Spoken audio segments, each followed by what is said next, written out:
Hi friends, ಎಲ್ಲರೂ ಹೇಗಿದ್ದೀರಾ? ಚೆನ್ನಾಗಿದ್ದೀರಾ ಅಂದ್ಕೊಂಡಿದ್ದೀನಿ. ನಾನು ಕೂಡ ತುಂಬಾ ಚೆನ್ನಾಗಿದ್ದೀನಿ. ಇವತ್ತು ಒಂದು ಆರೋಗ್ಯಕರವಾದ ಅಳವಿ ಬೀಜದ ಪಾಯಸ ಹೇಗೆ ಮಾಡ್ತಾರೆ ಅಂತ ತೋರಿಸ್ತೀನಿ. ಹಾಗೆ ಇದು ಸೊಂಟ ನೋವು ಹೆಣ್ಮಕ್ಳಿಗೆ ಸ್ಪೆಷಲಾಗಿ ತುಂಬ ತುಂಬ ತುಂಬ ಆರೋಗ್ಯಕರವಾಗಿರೋದು.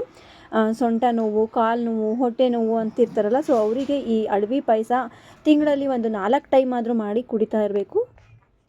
ಈ ಅಳವಿ ಬೀಜ ಯಾವುದೇ ಕಿರಾಣಿ ಅಂಗಡಿಯಲ್ಲಾಗಲಿ, ಮಾಲಲ್ಲಾಗಲಿ, ರಿಲಯನ್ಸಲ್ಲಾಗಲಿ ಸಿಕ್ಬಿಡುತ್ತೆ ನಿಮಗೆ ಈಸಿಯಾಗಿ.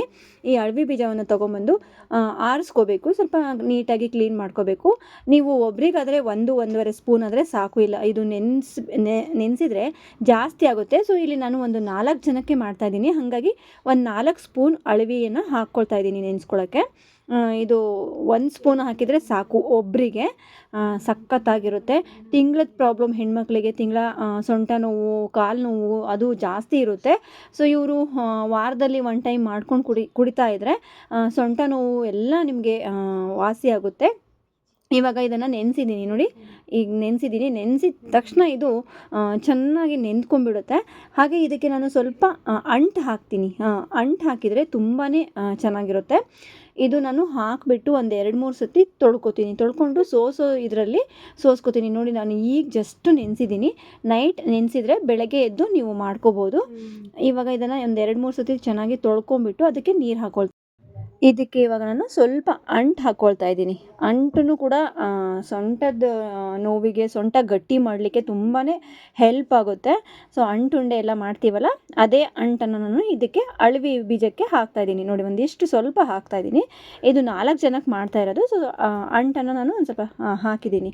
ನೀವು ಒಬ್ರಿಗೆ ಮಾಡೋದಾದರೆ ಸ್ವಲ್ಪ ಹಾಕಿ ಅಂಟು. ಕೆಲವರು ಅಂಟು ಹಾಕೋದಿಲ್ಲ, ಬಟ್ ಅಂಟು ಕೂಡ ತುಂಬ ಆರೋಗ್ಯಕ್ಕೆ ಒಳ್ಳೆಯದು. ಇವಾಗ ಇದನ್ನು ನಾನು ನೈಟ್ ನೆನೆಸಿ ಇಟ್ಟಿದ್ದೀನಿ ನೋಡಿ. ಹಾಗೆ ಬೆಳಗ್ಗೆ ಎದ್ದ ತಕ್ಷಣ ನೋಡಿದ್ರೆ ಚೆನ್ನಾಗಿ ಅಂಟು ಅಳವಿ ಬೀಜ ಎಲ್ಲ ಚೆನ್ನಾಗಿ ನೆಂದಿದೆ. ಸೊ ಇವಾಗ ನಾನು ಒಂದು ಪಾತ್ರೆಯಲ್ಲಿ ನೀರು ಇಟ್ಕೋತೀನಿ. ನೋಡಿದ್ರಲ್ಲ ಎಷ್ಟು ಚೆನ್ನಾಗಿ ನೆಂದಿದೆ. ಸೊ ಇದು ನೀವು ಬೆಳಗ್ಗೆ ನೆನೆಸಿ ಸಂಜೆ ಮಾಡ್ತೀನಿ ಅಂದ್ರೂ ಮಾಡಬಹುದು. ನಾನು ನೈಟ್ ನೆನೆಸಿದ್ದೀನಿ. ಸೊ ನೈಟ್ ನೆನೆಸಿಬಿಟ್ಟೆ ಜಾಸ್ತಿ ಬೆಳಗ್ಗೆ ಹೊತ್ತು ನಾನು ಮಾಡ್ಕೋತೀನಿ. ಬೆಳಗ್ಗೆ ಹೊತ್ತು ಮಾಡ್ಕೊಂಡಾಗ ಸಂಜೆ ಉಳಿದ್ರೆ ಅದನ್ನು ಒಂದು ಗ್ಲಾಸ್ ಬಿಸಿ ಮಾಡ್ಕೊಂಡು ಕುಡಿತೀನಿ. ಅಷ್ಟು ಇಷ್ಟನೂ ಕೂಡ. ಹಾಗೆ ಇವಾಗ ಒಂದು ಪಾತ್ರೆಯಲ್ಲಿ ನೀರಿಟ್ಟಿದ್ದೀನಿ ಕುದಿಲಿಕ್ಕೆ. ಸೊ ಇದು ಚೆನ್ನಾಗಿ ಕುದಿಯುವಾಗ ಈ ನೀರಿಗೆ ನಾನು ಅಳವಿ ಬೀಜನ ಹಾಕೋತೀನಿ. ನೋಡಿದ್ರಲ್ಲ. ಸೊ ನೀರು ಸ್ವಲ್ಪ ಜಾಸ್ತಿನೂ ಹಾಕ್ಕೋಬೇಡಿ, ಇಲ್ಲ ತುಂಬ ತೆಳುವಾಗಿಬಿಡುತ್ತೆ.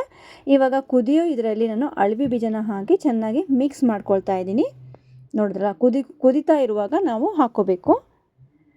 ಇವಾಗ ಇದು ಚೆನ್ನಾಗಿ ಕುದಿತಾ ಇದೆ ನೋಡಿ.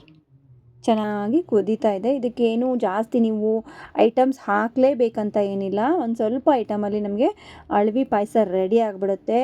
ಎಸ್ಪೆಷಲಿ ಹೆಣ್ಮಕ್ಳಿಗಂತೂ ತುಂಬಾ ಯೂಸ್ಫುಲ್. ಇದು ವಿಡಿಯೋನೂ ಕೂಡ ಆಯಿತು. ಹಾಗೆ ಅಳವಿ ಬೀಜನೂ ಕೂಡ ತುಂಬ ಹೆಲ್ಪ್ ಆಗುತ್ತೆ ಹೆಣ್ಮಕ್ಳಿಗೆ. ಡೆಲಿವರಿ ಆದಾಗ ಸೊ ಸೊಂಟ ನೋವು ಅದು ಇದು ಬರಬಾರ್ದು ಅಂತ ಹೇಳಿನೇ ಇದು ವಾರದಲ್ಲಿ ಒಂದು 4-5 ಟೈಮು ನಮಗೆ ಅಳವಿ ಬೀಜನ ಕೊಡ್ತಾರೆ. ಡೈಲಿ ಕುಡಿದ್ರೂ ಏನು ತೊಂದರೆ ಇಲ್ಲ. ಬಟ್ ಸ್ವಲ್ಪ ಹೀಟ್ ಜಾಸ್ತಿ ಇರೋರಿಗೆ ವಾರದಲ್ಲಿ ಒಂದು 4-5 ಟೈಮ್ ಮಾಡಿಕೊಡ್ತಾರೆ. ಹೀಟ್ ಇಲ್ಲಪ್ಪ, ನಮಗೆ ನಾರ್ಮಲಾಗಿ ಇದ್ದೀವಿ ಅಂತಂದರೆ ಇದಂತೂ ಕುಡಿಲೇಬೇಕು. ಡೆಲಿವರಿ ಆದಮೇಲೆ ಸಖತ್ತು ನಿಮಗೆ ಬೆನಿಫಿಟ್ ಇದರಿಂದ.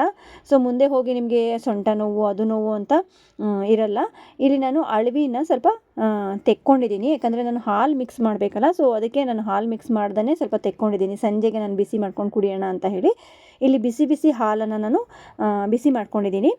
ಬೆಲ್ಲ ನೀವು ಎಷ್ಟು ಬೇಕೋ ಸಿಹಿ ನೋಡಿಕೊಂಡು ಹಾಕ್ಕೊಳ್ಳಿ. ನಾನು ಬೆಲ್ಲ ಹಾಕ್ಕೊಂಡಿದ್ದೀನಿ. ಸ್ವಲ್ಪ ನಂಗೆ ಸಿಹಿ ಜಾಸ್ತಿ ಇರಬೇಕು ಪಾಯಸ. ಬೆಲ್ಲ ಹಾಕ್ಕೊಂಡು ಚೆನ್ನಾಗಿ ಕುದಿ ಆದಮೇಲೆ ಗ್ಯಾಸ್ ಆಫ್ ಮಾಡ್ಕೊಂಬಿಟ್ಟು ನಾನು ಬಿಸಿ ಹಾಲನ್ನು ಹಾಕ್ಕೊಳ್ತಾ ಇದ್ದೀನಿ. ಜಾಸ್ತಿ ನೀರು ಹಾಕಿಬಿಟ್ರೆ ನಿಮಗೆ ತೆಳುವಾಗಿಬಿಡುತ್ತೆ. ಹಾಲಿನ ಕ್ವಾಂಟಿಟಿ ಸ್ವಲ್ಪ ಜಾಸ್ತಿ ಇದ್ಬಿಟ್ರೆ ಪಾಯಸ ಥರ ಇದು ಗಟ್ಟಿಯಾಗಿ ಚೆನ್ನಾಗಿರುತ್ತೆ. ಸೊ ಒಂದು ಬೌಲಲ್ಲಿ ತೆಗೆದಿಟ್ಟಿದ್ದೀನಲ್ಲ, ಅದು ಸಂಜೆಗೆ ಮಾಡ್ಕೋತೀನಿ. ನೋಡಿ, ಬಿಸಿ ಅಳವಿ ಪಾಯಸ ರೆಡಿಯಾಗಿದೆ. ಆರೋಗ್ಯಕರವಾದ ಅಳವಿ ಪಾಯಸ ಇದು. ಹೆಣ್ಮಕ್ಳಿಗಂತೂ ತುಂಬ ಆರೋಗ್ಯಕ್ಕೆ ತುಂಬ ಒಳ್ಳೆಯದು. ಸೊ ಇವಾಗ ಸರ್ವ್ ಮಾಡಿದ್ದೀನಿ. ನೋಡಿದ್ರಲ್ಲ ಎಷ್ಟು ನೋಡ್ಲಿಕ್ಕೆ ಚೆನ್ನಾಗಿದೆ ಅಲ್ಲ, ಅಷ್ಟೇ ಆರೋಗ್ಯಕ್ಕೂ ಕೂಡ ಒಳ್ಳೆಯದು. ಸೊ ಇದೇ ಥರ ನೀವು ಈಗಲೂ ಕೂಡ ಮಾಡ್ಕೊಂಡು ಕುಡಿತಾ ಇರಿ. ವಾರದಲ್ಲಿ ಒಂದು 2 ಸತಿ 3 ಸತಿ ಮಾಡ್ಕೊಳ್ಳಿ, ತುಂಬಾ ಚೆನ್ನಾಗಿರುತ್ತೆ. ಸೊ ಖಂಡಿತ ನಿಮ್ಮೆಲ್ಲರಿಗೂ ಈ ವಿಡಿಯೋ ಇಷ್ಟ ಆಗಿದೆ ಅಂದ್ಕೊಳ್ತೀನಿ ಫ್ರೆಂಡ್ಸ್. ಇಷ್ಟ ಆದರೆ ಗೊತ್ತಿದೆಯಲ್ಲ, ಲೈಕ್ ಮಾಡಿ, ಶೇರ್ ಮಾಡಿ, ಸಬ್ಸ್ಕ್ರೈಬ್ ಮಾಡೋದನ್ನು ಮರಿಬೇಡಿ. ತಪ್ಪದೇ ಬೆಲ್ಲೈಕನ್ನ ಪ್ರೆಸ್ ಮಾಡಿ. ಸೊ ಮತ್ತೆ ಹೊಸ ವಿಡಿಯೋ ಜೊತೆಗೆ ನಿಮ್ಮೊಂದಿಗೆ ಸಿಗ್ತೀನಿ. ಓಕೆ, ಬಾಯ್ ಬಾಯ್ ಫ್ರೆಂಡ್ಸ್, ಟೇಕ್ ಕೇರ್.